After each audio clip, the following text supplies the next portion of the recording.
leadership, what how did that impact leadership? I remember, I think in March last year, we were told to pack up and take all our things, put in the car, take it home. And I was initially happy for a while. I was like, okay, can just be at home, take care of things.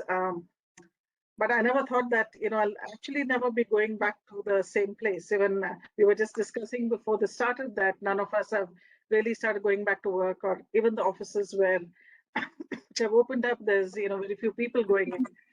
But at least for us, even when we do go back, we're not going to be having our own cubicles. I think it's going to be an open office. So, yeah, so that's fun, So, how are we all surviving? So, we have invited the panel and we'll start talking about it. You all know Akash, needs no introduction. Is heading Twin and MTD and is also director at iManage of TechPubs. Sachin. And I think he's recently elected the secretary of STC India, right? So congratulations on that, Sachin. Yes. And yeah, and he's leading the Tech Docs team, um, and Asha, so Asha, Akash, and I are all, in this MTD initiative. So adding to Akash's thanks, I think I thank both of you as well, Akash and Asha, for all of us partnering on this initiative and getting that going. It's been really fun and very fulfilling, very exciting. So Asha is also an MTD part of the MTD board and is a director at and of course the fourth panelist, as I mentioned, all of you. So let's jump right into it. One thing for everybody who's joined, if you haven't registered on the Manage the Docs link yet, and you have just joined using the WebEx link that we have posted, please go ahead. Even right now, you can go to our WebEx, to our managethedocs.org site. And Sharath, if you can just post the link there, so people can go there, that would be great. So just go there and register, so then you get credit for the session as well, right? So registrations help us keep track of the participation. So yeah. So let's get started with, of course, the main thing. Okay, so we went into this whole thing. What was the one major challenge that you faced? So I'll start with you, Sachin. What is it that you faced when, I think the single biggest challenge was when we had to get new people on board, right? And when they would join the team and getting them up to speed and even integrating them into the team. So unlike the past where the team is just sitting around and you can just turn around, talk to them, and there is this casual kind of support that is available to somebody who's joining the team, and there is so much personal interaction that helps build that bond and get integrated into the team. I think that aspect of it has been really challenging. And if you kind of expand on it in terms of, let's say, performance management, I think for any manager who's saying that, we are just going by the results achieved and, we're not looking at anything else, it's getting increasingly complex because now you are not in the presence of people, right? You're not seeing them on a daily basis and you're not interacting so much with them. So just going by the result is like the additional hazard that we run here because there is so much effort and everything that's going into all of these things, which can totally be missed. So yeah, I would say that's been the biggest challenge. Yeah, so okay, so hiring and integration. So for all the audience, if you resonate with that on chat, just go ahead and please share if you're a manager, if, what has been your challenge? Is this your challenge? If you're maybe even a new hire, and what was your experience, or anything else? So please keep the chat going, and we'll check the chat now and then. So Asha, how about you? What was your challenge? I think it's been keeping up morale and engagement the second year. I think the first year we did fairly well, I thought, because my team is anyway global. We are located across, two sites in India, one site in Shanghai and one in the US. So we are anyway used to global meetings as a team. However, I think by the second year, it started wearing on everyone's, energy. It's been sapping people's energy. And I also feel that there's a big part of the team who are introverts. They would speak when we were face to face in team meetings, etc. We used to have an annual team get together, which helped the team bond. Though we are in different sides. So I felt that the introverted people have become more withdrawn. They are not comfortable putting their videos on, talking, engaging online as they were, in face-to-face interaction. So I feel as it wears on, as this continues longer and longer, it's bringing down people's enthusiasm to connect virtually. And that's the only way to connect right now. So I think it does eventually it could impact work, and that's where I feel we have to be very careful right now. Yeah, can I resonate to that personally? I think the first year, as you said, I was like, okay, I can get all these things done at home. I don't have to commute, so just at a personal level. But yeah, year two, it's like really this is still going on, And but that's interesting what you mentioned about introverts.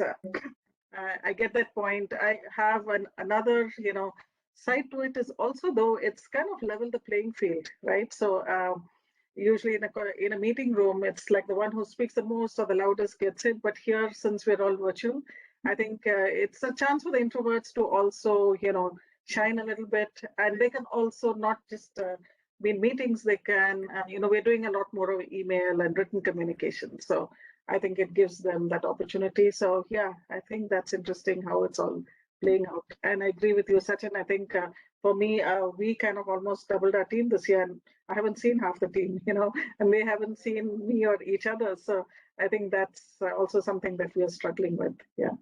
Akash, how about you? So my biggest challenge was that people who I had not seen, and this was the only way to communicate with them, I couldn't measure what their height is.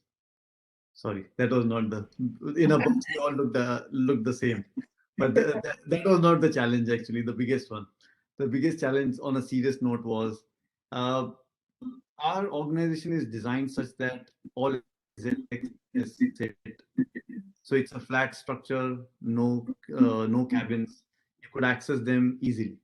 So before pandemic, it was easier to walk up to any of the C-suite executives, be it a CEO, CTO, CIO, all of them. We could talk to them easily.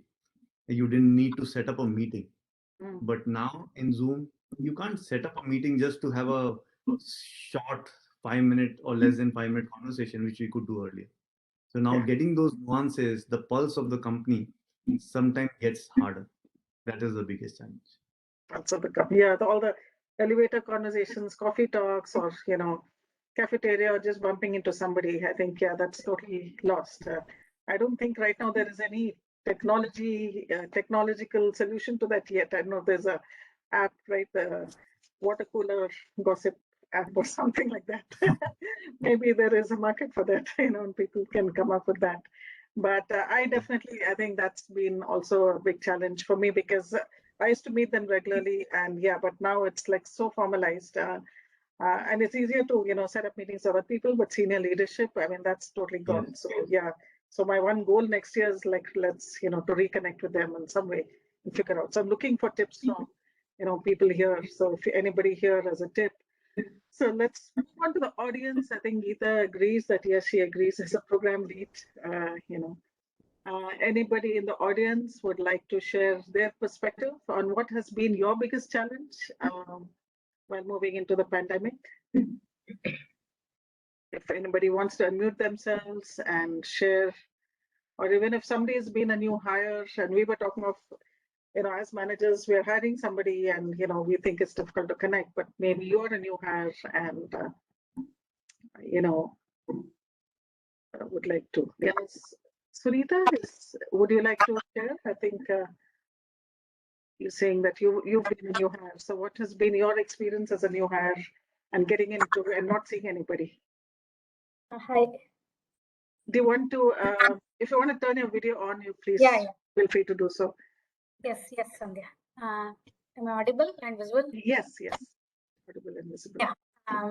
Yeah. I'm a new hire. So for me, challenge, it was a good challenge though. The challenge was learning new technology virtually.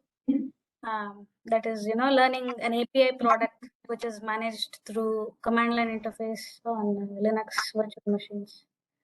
So that was one good challenge, and spent some time on it, and was happy that I was able to learn and come over the fear, and now I'm comfortable with the product. Yeah. So not being able to meet your peers, your team, or your stakeholders, or your manager, has that impacted your work or not really? We do have daily stand-ups, right? And though we cannot see each other's emotions virtually, we're not sure whether a person is comfortable or happy or understood something that I've said. But it's always run smoothly for me. I have put across my status updates, and they from their end. So not a very big challenge for me. So Oh, great. Excellent. Yeah. it's been good so far. Yeah. So I request the volunteers, Sharath, anybody, just keep taking pictures as we go along, especially if somebody's speaking. Yeah, thanks for sharing, Sunita. And that's actually another perspective, right? The actual ramp up on technology or not being able to see the product, I think that itself could sometimes be a significant challenge for, new hires. And yeah, the daily stand-ups, so a lot of communication. I think that's one of the key things. Yeah. Thanks, Sunita. Thanks for sharing. Yeah. Yeah. So with that, let's go to the next question. It's like, all right. So is there some solution that you implemented which helped you overcome either the challenges you mentioned or any other challenge? And let's start with Asha this time. You have any solutions that you thought of? Yes, so I felt that what was important to make sure that people stay connected as a team, because everything else, like I said, we were already a global team, so we had stuff online, we had documented processes, all of that stuff. But it was a connection that I felt, would eventually, the loss of that would eventually impact work and morale. So we investing in activities where you get to know each other better. Starting from also, I have a quarterly skip level meeting. Because my leads I talk to anyways every week. But I started this. I already had a skip level meeting, but I increased the time. I also did more frequent check-ins at multiple levels, not just my reportees, but the levels below, and making sure that everybody is okay and keeping in touch more and just understanding what's going on in people's lives, because everyone went through a lot of stress, right? Especially last summer was absolutely horrendous. So, and also we started this, we had an informal catch up, but instead of just playing games, I suggested, can we all talk about our hometowns, something, because we all have a hometown and we're all in different parts of the world, right? And that's something personal, and you also get to know something about the person, right? Because people love talking about their home, and it's all photographs, and walk through the photographs. And this is what's famous in my hometown, that sense of pride, right? And it kind of leads to better conversation and more understanding the individual than just playing a game.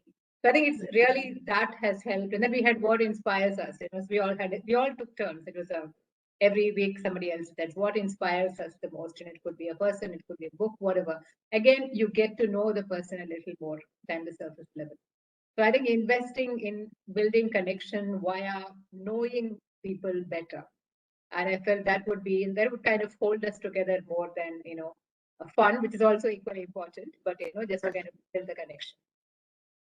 So yeah, I think continuing the theme of, I think, lots of communications, but also finding ways to, I think, get to know people and for people to get to know each other. Yeah, I think just, and doing it consciously, because I think some things which would happen organically over the coffee table, we have to now consciously create those experiences. So yes, agree with that. How about you, Akash? Before I get to that, I just wanted to read out a comment that has come from Janu, that as a new hire, I was a bit hesitant to ping my colleagues. But if it was pre-pandemic, it would have been easier to approach them, which is very true. I think that does pose a challenge when you don't know people. It's easier if it is face-to-face, you can somehow approach them. But on Zoom, you will have to force a meeting. And forcing a meeting on a person you don't know is challenging. So thanks for sharing that. It is definitely something that we are learning how to really connect with people. And as you sort of be part of those team meetings and through those fun activities like Asha mentioned, you will be able to form those informal connections, and then thereafter you'll be able to approach those people. So in my case, honestly, I still don't have an answer. it's very difficult to set up an informal meeting with an exec because they're just so busy. Walking Yeah. to them for those 5 minutes, 3 minutes was easy. But now setting up a 3 minute conversation on a Zoom is just not possible. So at the most we can Slack them and ask a question, but that's about it. That still doesn't. Um, it's still not equivalent to what we could do earlier. So honestly, I don't have an answer or a solution for what we were facing as a challenge. And if Yeah. somebody here has it, it would be great to hear from them. Yeah, that's what I was going to say. Yeah, me too. And so I'd love to hear if anybody else has any tips. And yes, Janu, I agree with I think what you said. And maybe those daily stand-ups, I think that we found has helpful. So even when if it's not agile, I think if we have a new hire coming in, we have the leads and the new hires or the team itself actually have daily stand-ups, even if it's just 5-10 minutes. Just if anybody has a question, and that's like a safe space for a new hire to ask any if they're blocked, right? So at least once a day they have an opportunity and they might hesitate otherwise. Because the other thing we saw with new hires was also that they don't know whom to approach, right? Earlier, of course we do tell, yeah, this person is expert in tools, this person is for data, and, this is a great language person, but they may not always remember or internalize, or they might hesitate again if it's not their immediate lead or whatever. And, they often forget, and they're just they connect with just the manager or just one person, just the lead. So but it's a much larger team and they can probably go to more people in the team. So that larger team connection, I think, is lost a bit as well.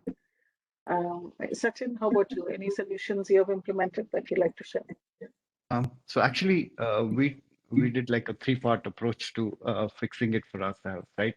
Two that we drove as an organization, one which organically happened within the team, right? And maybe the answer to Akash's question lies in the third part, which happened within the team organically.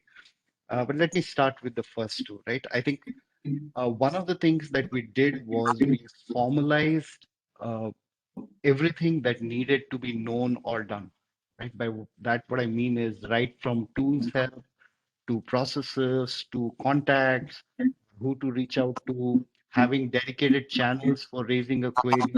We went ahead and did all of that and documented almost every known troubleshooting step with the tool and those kind of things, so that people are not lost. So they have a place, they can go and find something there. I think that's one of the things which really got magnified in terms of a gap when we first started with this new setup, because anything that was not documented, and it was a big struggle for somebody who was just starting off. So that's something that we did. Right. Even beyond that, while there are so many trainings available and recordings of previous meetings available for the team to ramp up, one of the things that we did was every session had somebody else participate along with the new joinee or whoever was going through the training, right?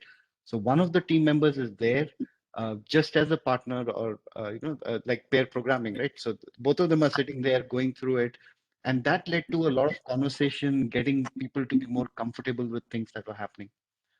But I think the last thing which organically happened, which helped a lot, was people just found ways to get together for a coffee, get together for a meal. I think there are weekly plans going on, right? So I'm invited to one of the breakfasts tomorrow, which is just organically happening, right? The team wants to meet, and especially new members who are joining, when they get there, they're getting to connect, right? So finally, what we've been used to for so many years, and I think that's the biggest part about it, right? We've been used to meeting people and connecting, and now it's such a big change. So when we get to meet people, even if it's for a coffee or breakfast, it's just helping us connect so much better. Yeah. No, I've been hearing that, yes, people have been started meeting, and yeah, even in our team, there was a request, yeah, can we all meet, even if it's just informally? So that's great. And we also had this challenge of, in fact, maybe the opposite challenge, like our processes were documented so much, but then we're not really, and it keeps getting maintained, when we were in office, but now it's not. So when a new joiner comes in, it's like, okay, there is a lot of information, but something which we would have known, okay, now we're not doing it, or we're doing this a little differently. I think those things are lost a bit. So yes. And I think there was some more, I think Geeta has said that, yeah, some people have concerns with too many meetings. So yeah, we've been talking of Yeah. communications, but then balancing it out, going back to your point, Akash, is like, yeah, do you, how much can you really do that? And Aishwarya says, as a new hire, the main challenge working virtually is mainly, excuse me, missing out on one-on-one interactions with colleagues. However, I did have a couple of icebreakers with my teammates, which made it easier to communicate. Yeah. And we'll come to that fun part a little later in the session. Sudhin expanding on Akash's thoughts. Okay, he's expanded so much. Sudhin, would you like to share in person, if you can just come on the video and share what you have to say? Or even if the audio is fine, as long as it. Yeah. Yeah, I think the video, I don't know, given the bandwidth, some problem with the network today. One, of course, partly tongue in cheek about what Akash was saying. I think many companies are experimenting with a hybrid model. They're calling it different things. At HPE, we call it Edge to Office, where Edge is really the remote workers who are going to be partly working from home or anywhere outside of office. So one of the things that we are seeing here, and I think we need to be cognizant of, is that this whole pandemic has really been a once in a multi-generation event, right? This is one of those things that rarely happens once in a century. And the previous work from office culture was more of a transplantation, especially for the knowledge workers, where from manufacturing industries where everybody would come into office and work, we just moved into, even for IT, infotech, people to just continue to work from office because that was the only way we knew how to work. But I think with the whole pandemic, a new opportunity does arise where people can look back at what kind of work can be done in office better and what kind of work can be done better at home. And again, a lot of individual choices too there. But I think for a manager, one of the challenges would definitely be that each person is different, and it would be difficult to manage everybody's expectations of working from office and working from home, and setting dates, saying, for example, yeah, we will come to office for 2 days, so it's a Monday or a Friday or a Monday, Tuesday, whatever, right? And that, I think, is one of the primary challenges that we are going to face going forward, now that some of our offices are starting to reopen. Yeah. No, you're right. I think it's this whole new normal that we've been hearing, way too often. But I think maybe it's been time, right? I think there hasn't been too much of a paradigm shift after the Industrial Revolution. Okay, there was a change, but then we've just been jogging along, working that way. So maybe just the way we work, it was time for a whole shake-up in that. And maybe time for, but then that also, all the leadership and management learnings and skills that we have, maybe it's time for a bit of a shake-up in that. And, I'd like to hear more of everyone's views as we go along, is what do we need to do differently? What do we need to learn? I mean, often we're just sort of biding our time, waiting for when the office reopens. But is that really the model, or we just have to, really start thinking of a very different way of doing things? Even if we go back to office, yeah, we just do it differently. Mani says they have a Skype group just for informal chats, coffee table discussions, help the new hires get comfortable and helps keep motivation up. Yeah, I think that's a great suggestion, Mani. And I think Geeta, you've also mentioned something. Either of you want to just unmute yourself and share, you can feel free to do that. I think, yeah.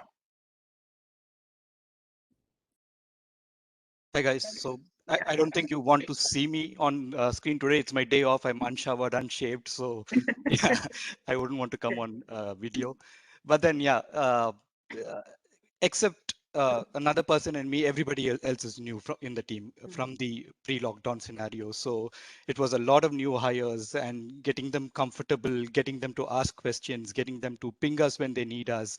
That was important for us. So consciously we created this Skype group. So Skype is something we use a lot. It's informal, but then we use that a lot. We created this group and we just randomly initiate conversations. If everybody's quiet for maybe a couple of days, we just start something up. We send a meme, we send a GIF, start conversations. So that kind of helped people get comfortable with, the people, the original team, if you will. So that kind of helped. And we do a lot of collaboration during, as part of our projects. So it was very important that we get to know each other on a personal level, which was easier earlier. But yeah, that was one of the things I thought worked in our team. That's wonderful. Yeah, thanks for sharing, Mani. And I think definitely, I think that, yeah, we've also started some WhatsApp groups, but, I think this idea of, making sure that just keeping it going and having some informal thing there. I think that there are some things we have to do differently and make a bit of a conscious effort to do things which otherwise would happen organically. Geeta, you've mentioned a couple of things a few times. Do you want to share anything? Challenges, solutions? Yeah. And if you have audio, video, whatever you're comfortable with. Yeah. Yeah. No, I just felt that sometimes when we are having meetings with the new hires, we could have them as video calls instead of just confining them to audio calls. That makes it a little more kind of a conversational, more vibrant, more like office kind of an environment in which we are actually meeting everyone, meeting each other, and not sounding like a formal conversation. So that's what we've tried it last year sometimes, and it's this year actually, and it's helped. So video does help us in this environment of working remotely. That was one minute input I had. Yeah, thanks. And thanks for coming on video to share that. Yes. So yeah, I think the personal touch. So just time to time, I think initially everybody got zoomed out, as they say, and then, everyone is, even as managers, we want to make people feel comfortable, and we're like, okay, it's fine, just, stay on audio and all that. But then if that goes on too long, people just get used to not seeing each other. And for introverts, as Asha mentioned, to continue being more introverted, so sometimes we have to, again, that making that conscious effort to, break some things and initiate that. So I think that's great.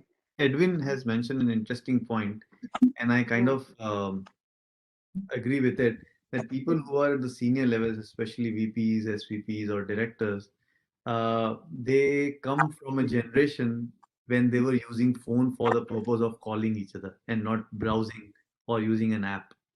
So these people are very comfortable with actually just talking to people through phone. So it breaks the monotony of a regular Zoom call or a Teams meeting and chat and all of that, and gives them the good old way of communicating. So if you can actually talk to them, text them, they will respond. And I've seen some of them actually telling me, hey, no Teams, no this, just call me. And I've had a very good conversation with the senior VP of sales just over the phone, and he liked it, I liked it. I just thought that this seemed like I'm talking to somebody who's not from work, but from at a more personal level. Because we are not doing that. We just use these communication tools all the time. So that this is an interesting point. Yeah, thanks, Edwin. And Edwin, if you also want to add to that or share more, feel free to, come on video or audio. And so how often has that worked for you? And especially you're as a consultant, it's a different perspective again, right? So it has worked almost all of the time, because the folks at that level, right, they realize that communication is what they do. That's their job. Closing on issues, approving something, or hearing about a problem that is about to arise. So they want to hear from you. They want you to keep it short. They want you to keep it concise, and they want to be able to respond. If they need the more details, they will say, maybe we should schedule a call, or can you send me a mail on this issue, right? But usually you can just close it on a call. Yeah, so I think sometimes we are assuming some things is what I'm getting is like, okay, the senior leaders, like, it's difficult to do this, but yeah, maybe we can just try. I think that's my takeaway from what you're saying, Edwin. So Akash, maybe we can just try it out. We're just assuming that, they're not going to be unapproachable and they're very busy and focused, but yes, it's their job too to, get things done and to listen to people. So Akash brought in the element of managing up in a discussion about managing down, really. Yeah, Yeah, it's management all around. So yes, so that's what we're looking at. Yeah. So yeah, thanks for all the participation so far and keep that going. And now we want to give an opportunity for everybody to actually participate. So Sharath is going to post a quick survey. The question is, what was the most difficult thing that you had to manage remotely? So Sharath, if you do you want to just share what it's about and what you want people to do? Slido that he's. Yes. While Sharath is doing that, I have a question. Yes. Something that we're reading a lot about on LinkedIn and other business sites. So the pandemic has led to resignations. One of the things of people working remotely is that they lose that camaraderie and that feeling of working together, and then it feels like I could work just any place for whatever, and it also gives them a lot of time to go job hunting. They're working from home, right? Okay.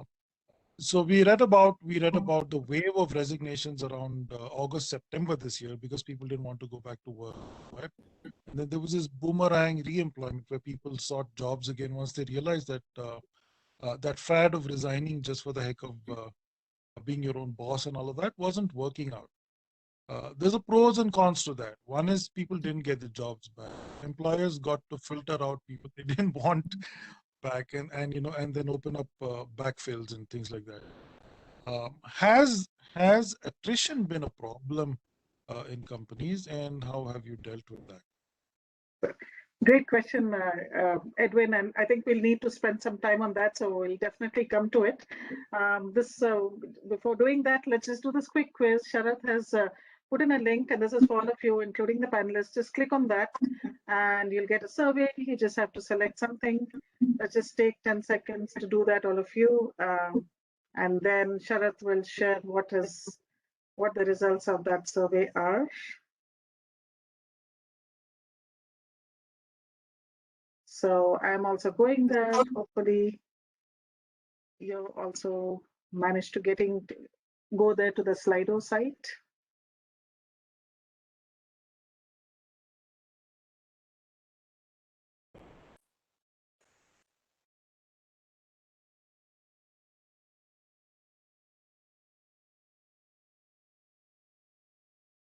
Okay, I've done mine. Has everyone had a chance to click on it and share? Give everyone a few more seconds. And Sharath, will you be able to share the final survey result? We have 16 responses so far. Okay, so half of you have. So everybody else on the call, it'll just take you a couple of seconds. Just click on the link that Sharath has shared in chat, and just select one option. That's all you have to do. So for the rest of you, just go ahead and share that. I think the question was, what aspect did you find most challenging, whether it's operations, strategy, team, peers, stakeholders, or your manager, managing up?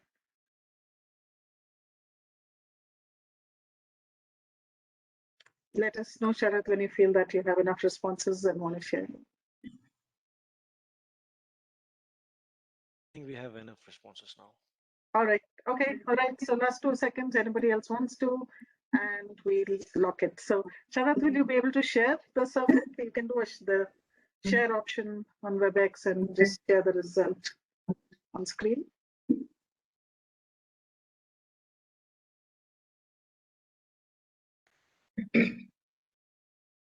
Will you be trying that, Sharath? Sandeep, we can all see it on our screen.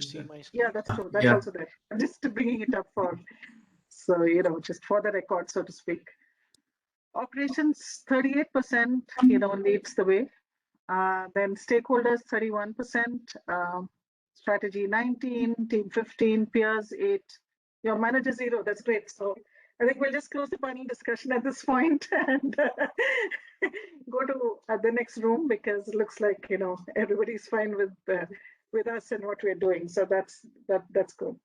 Anyways, so let's talk about that a bit, operations. And so we can go back to, I think, one aspect of operations which Edwin had talked about, the attrition. So has attrition been a challenge? And I'll pose it to the panel. Any one of you can answer. And if anybody else wants to answer, feel free to do that. Has it been a challenge for you and what have you done for it? Asha, go first or? Yes. Personally, I have not faced it, but I know some of my colleagues abroad have faced it because there are people who just decided to do something else with their lives and moved on.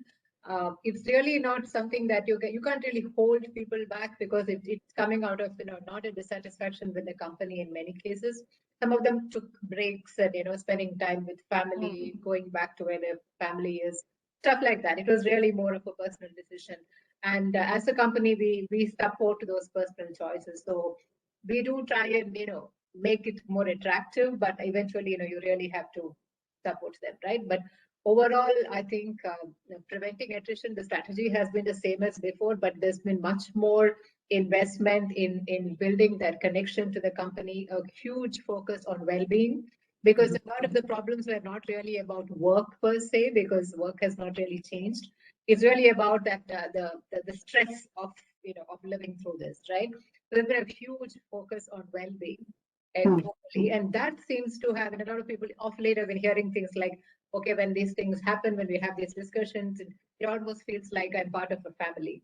I think building that, that's what, because that's the kind of stuff eventually that people stay for. You can only hold people with money and stuff for up to a certain point. Eventually, you have to feel good within the company.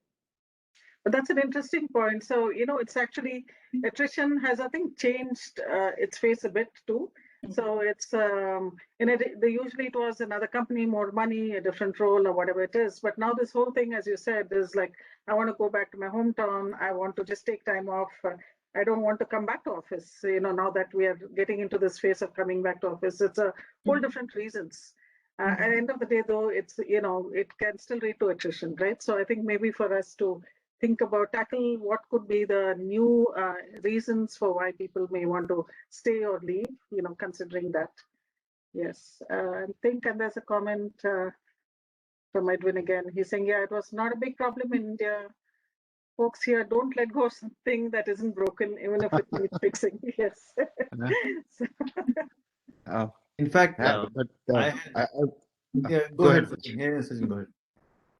No, I was going to say we struggled with attrition, right? So on a team which saw like low single-digit attrition for close to 4-5 years, to going into 20s was quite a kind of a shock for at least for me and my team. And a lot of it came from different buckets, right? I think Asha has already spoken about it, so I don't want to keep repeating all of that. And so each bucket needed a different approach, right? So some places, like she said, right, the company started to focus on well-being. Some places, we looked at some of the HR policies and reached out to the HR saying, hey, you have to say permanent work from home is allowed, and so they should be allowed to go wherever they want. There was, of course, the salary aspect, right? And that was there.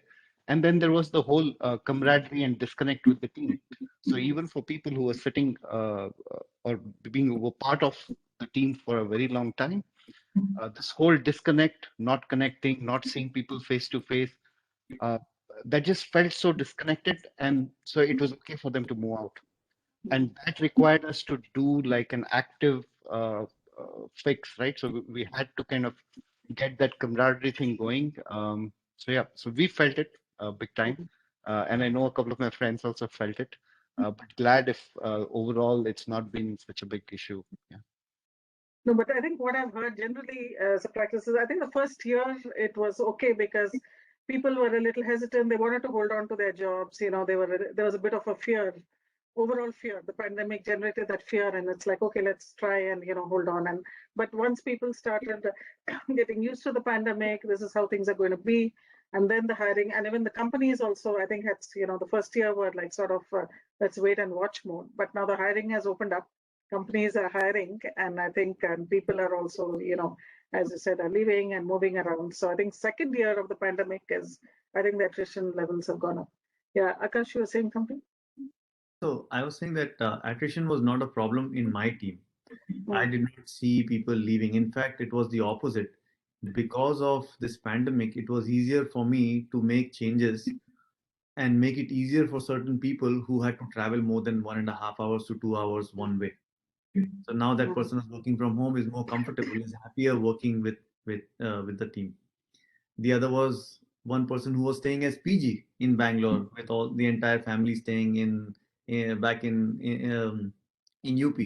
So they wanted to go. She wanted to go back, and she was now able to stay with her mom and with the family and able to work from there. So it kind of helped us in making it easier for people to really contribute and work the way they wanted to. In fact, the other advantage that we had was now we were not restricted just to the Chicago market to hire people, because Midwest did not have enough talent in the area that we were looking at. So it was easier to now say, you know what, now the entire US is your market. Hire from whichever part of the US you want. We wanted to be in a certain time zone, so it was restricted to US.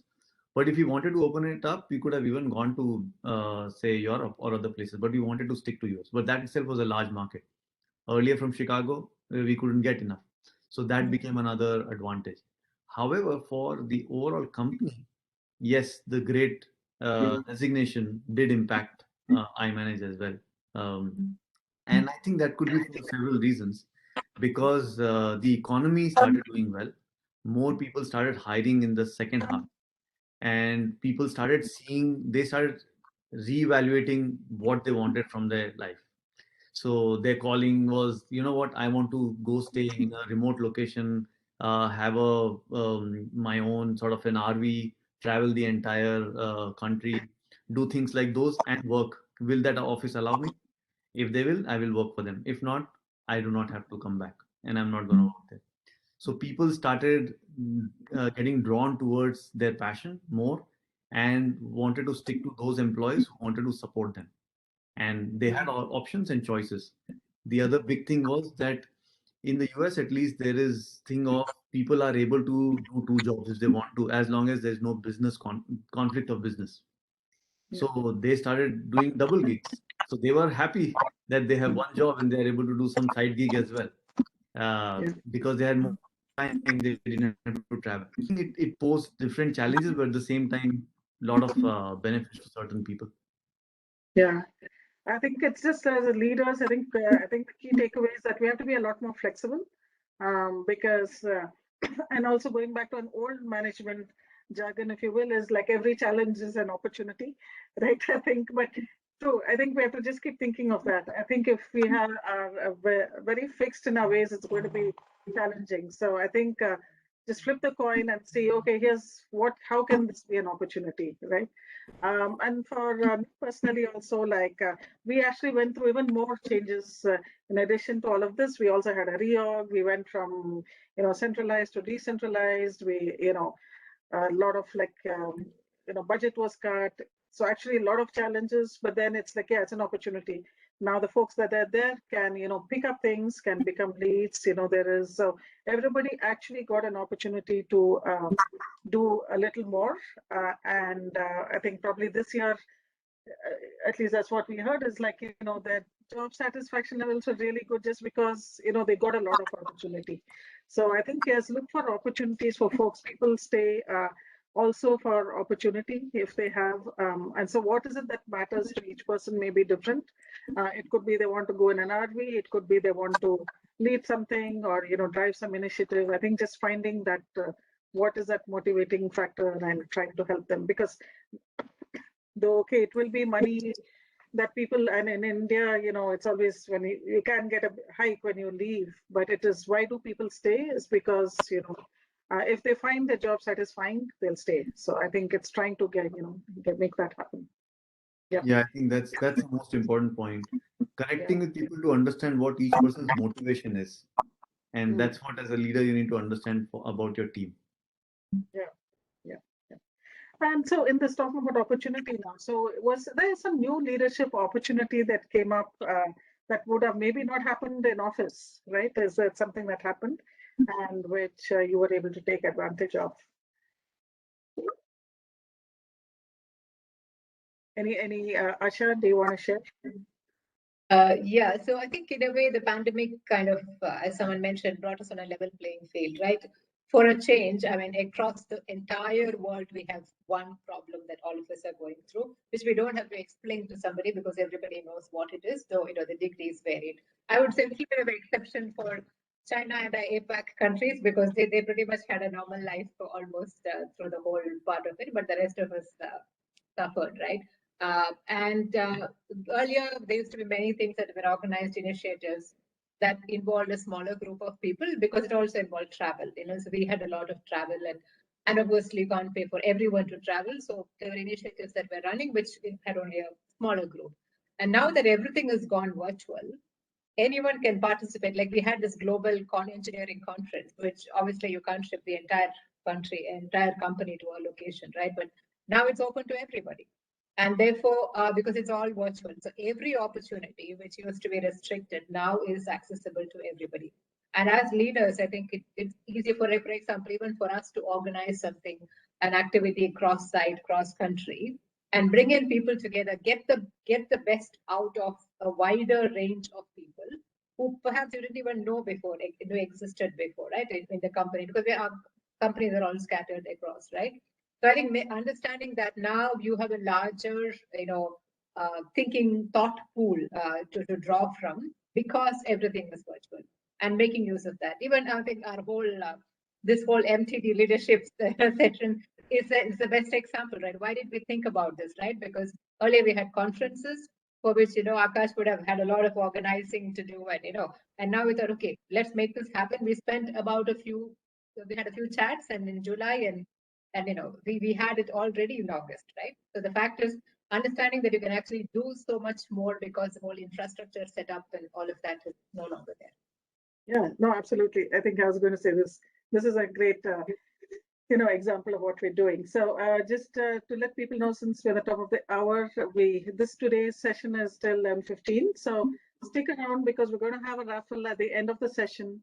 And you'll also hear what we're planning, some new things, for the rest of the year. So please do stick around. We're almost coming to the end, but yes, going back to, any new leadership opportunity. Sachin, Akash, do either of you have something? Yeah, I learned how to use Slack. And I'll tell you what that means. I knew it before the pandemic as well, but I did not know when to use which tool. And somebody who was working remotely all the time, even before the pandemic, that person brought this up. When I was trying to set up a meeting with her, she said, I don't understand why people can't use the right tool at the right time. If you have to speak to, I said, it is just a 5-minute meeting. It won't take too long. He said, if it's just a 5-minute meeting, maybe I think you can just Slack me and I'll be able to respond and it'll get done. So, and I thought, yeah, that would be a valid point. We need to understand which tool can be used for a meeting, which tool should be used for just a quick informal chat and maybe quick communication as well if you want just an answer from someone. So try learning those things. The other biggest opportunity was I was able to hire across the US from any part of and in fact even any part of the world for a particular position. Didn't have to restrict to one area. Yeah, this what tool to use for what? It got so confusing. That's how we've actually in our office they've come up with a policy like use Slack for this, use Teams for this, whatever. So if you haven't done that yet, this could be an opportunity for you all to maybe brainstorm with the team and identify what you want to use and can I share it? Yeah, Sachin. I think the biggest opportunity that this setup has provided is that we can really relook at every practice that we've had, right? So for the longest time, it was okay, this practice is there, it's working. Why kind of revisit it if it's not broken? But I think with this new setup, there is a need to kind of come up with new practices. There is a need to kind of relook at a lot of our established practices, like whatever has been called out so far, right? Like, for example, learning. Now that everything is virtual, you're able to support the whole team. That's what Asha shared. Akash is talking about using each of the channels more effectively. So earlier everybody would just call a meeting, everybody goes into a meeting room, and we saw it even kind of rub off when we got into this work from home, that there would be these huge meetings and everybody is in meeting for 1 to 2 hours till somebody protested and said, hey, too many meetings, right? And now we've kind of figured out how to find that sweet spot. So I think those are great examples, and we kind of support what I'm saying, yeah, we need to relook at everything that we've known and done and kind of find that new normal within our practices just to support this new normal, right? So, yeah. So I'm going to end with something fun. So yes, I'm sure all of us have been trying to do fun virtually. So is there something that you have all done for fun? Question to the panel, but also to everybody on chat. Some thing, and so we can all take that away because I'm sure we're all looking for what can we do in the next fun event. So I'll start with Akash. Any fun activity your team has done? Yeah, so the fun thing that we saw was earlier people would celebrate birthdays in office. It would be regular fun. They would just go to a restaurant most times. But now that they did not have that choice, they wanted to get more creative.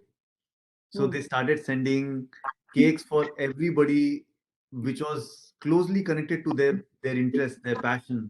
They sent one Jack Daniels cake to one person who really liked drinking. He enjoyed his drink. So they said, you know what, here's an interesting cake for you. They made the whole cake on the theme of Jack Daniel. So, and similarly for other team members also. So that connected people. People got to know the real person. Now we knew people's dogs' names. We didn't know that in the past. I wish I was on your team, Akash. Yeah, I like cats, so a cat cake or something like that. Yes, Asha? Yeah, so we made a video, a dancing video. If you remember last year during the pandemic, there was the song of Pharrell Williams, Happy. So loads of people across the world started, dancing and putting it up on YouTube, right? It went viral. Basically, people from different parts, doing their individual dance moves and you stitch it together kind of thing, or because you couldn't get together. So I asked my team, of course, it involved a lot of nudging and pushing and all of that. Finally, different people across the different sides. So we just did a few 10 seconds of of dancing, either even with your kids or family members or whoever. And one of the team members put it all together and with a song, the Pharrell Williams Happy song, and stitched it all together and made a video. And that was fantastic. It was just at the time in like June when everyone was really depressed after 3 months of being at home and all of that. And it really lifted people's spirit up and it completely went viral within the company because people were like very emotional at that time and upset and all of that stuff. So like that was a great fun activity and it's easily doable, right? Yeah. No, I love that idea. So definitely going to pick that up. We've had so many, so I'm having a tough time picking one, Sandhya. So I'm going to take 2, 3 out here as examples. I think one loved the fitness challenges that the team was able to kind of run within, and everybody competed. We got into groups. We used the apps. There was this Pictionary kind of a contest we ran where we were just using the emojis from our team's chat, right? So use the emojis to call out somebody's name or tell them something, and then you would guess. That was great. We took opportunities to play tombola. We had dance contests, singing. So whatever struck the creativity, creative bulb, got it lit up.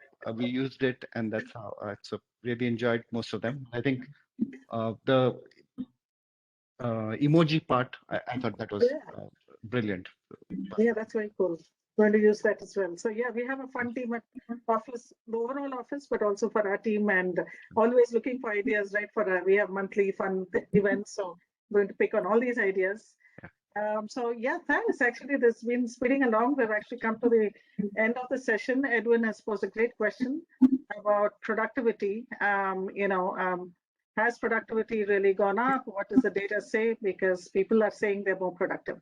Now, this is a great question. The idea for this panel or any presentation actually was to start the discussion, and I think continue this.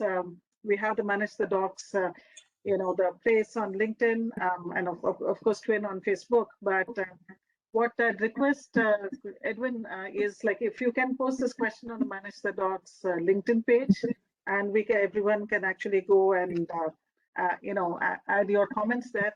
And I'm also going to post all these. So we'll come up with some blog on whatever our takeaways are from this session and post it on the website. And some of these questions also we'll post it on the Manage the Docs LinkedIn site, because just like fun, the more ideas we get from everybody, I think we can all use each other's ideas, because sometimes we're running out of ideas. But I think we also managed to find a way to do Secret Santa offline, asking people to send a message to each other instead of a gift. So I think that, one, I think tip there is like, in your activity, one is of course everyone doing it together, but also have it as part of the activity that they interact one-on-one offline and then come to the session. So that also helps them connect with each other, and try to pair up people who normally don't speak to each other. They're in the same project team, they do.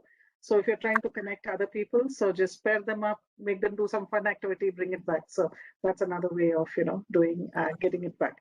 So with that, I think it was a great panel discussion. Thank you so much, Asha, Akash, Sachin. I think it just spread along. Thank you for everybody in the audience who participated. And we're going to continue this discussion on the Manage the Dots LinkedIn site. So if you're not there, please make sure you get there. And you can also keep posting questions and, interact with all of us. So let's continue the interactions over there. Thank you very much. And with that, I'll hand over to Asha to, take us to our closing session. What does 2022 hold for us? And the fun raffle that Sharath is going to. I can share the slide deck for you if you want. Yeah, I'm just going to ask you that. Yeah. No problem. Yeah, that's fine. So let me just do that. In fact, this was the one that was in the works. Let me do a slideshow. It will be easier. So I had told you guys that I will share in a bit how the real certificate will look like for the participants.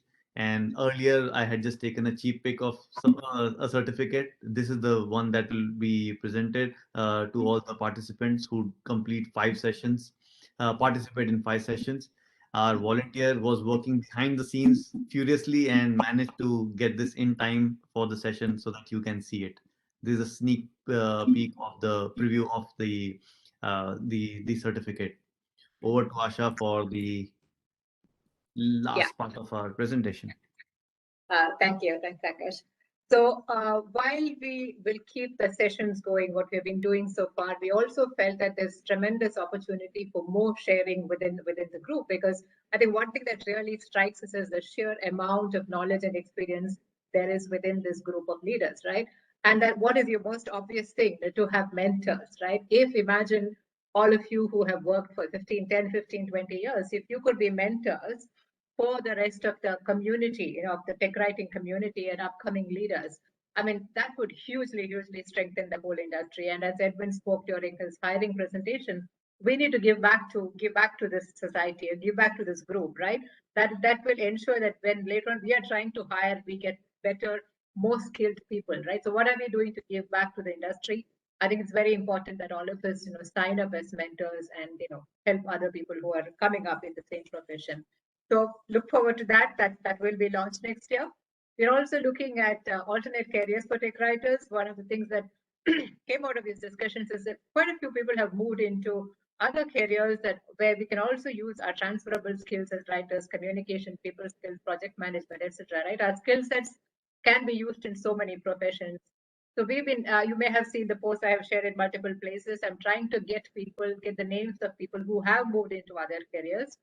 We will post them as interviews or discussions or whatever. But in the meanwhile, please do reach out to me if you know other people who have moved into other careers, from tech writing, and what that means to the tech writing industry. There are other options. It's not just the core traditional way of writing that we have. As I said, we will continue all our 3 tracks into the coming year, and some of the key focus areas will be influencing skills, influencing upwards, influencing your peers, aligning with business goals, strategy, understanding the strategy of the business, making sure that the tech comms team is connected to that, project planning. We all know how important that is, estimation, getting the team upskilled for that. People development, big topic. That's never going to get out of fashion. Winning and retaining customers, that is Leanne's session, right? Where it's been fantastic to understand how can I set up my own tech writing business, and the huge part of that is really not just winning customers, but how do you retain them? So lots of exciting topics coming up in the next year. And obviously, to make all of this happen, we're really looking for volunteers to join us. We have a really enthusiastic team who has made these last few months possible. It will be fantastic if we get more of you to come and join us. Ping any of us, Akash, me, or Sandhya, on LinkedIn if you would like to join the volunteer team. and you will be recognized for it. It is something that you can take forward, add to your resume. So it's not just volunteer work. You will be rewarded with recognition for that. You will get recognized for that. So, and it's a great opportunity for you to interact with other people and be part of this great movement. Thank you. Thanks. So with that, the most interesting part of the session, the raffle. So Sharad, are you there? Who will be doing this, Sandhya? Yes, Sharad will do it. So Sharad, if you Cool. can I take can us stop through the sharing. raffle. Yes. Yes. So one lucky winner will get a 1-year subscription of technical communication suite from Adobe. It includes FrameMaker, RoboHelp, Captivate, Acrobat, and Presenter. So all wonderful tools to create content, create videos. So yes, I'll be. Just to add, it is $600 worth of goodie, and thanks to Adobe for sponsoring this prize. Yes. I'll share my screen. Let me know if you can see my screen. Sure. Yes. Yep. Can see? We can see it. Oh, wow. So we have a wheel. Yes, we have a wheel, and 3, 2, 1, and go. Lucky winner of $600 worth coming up.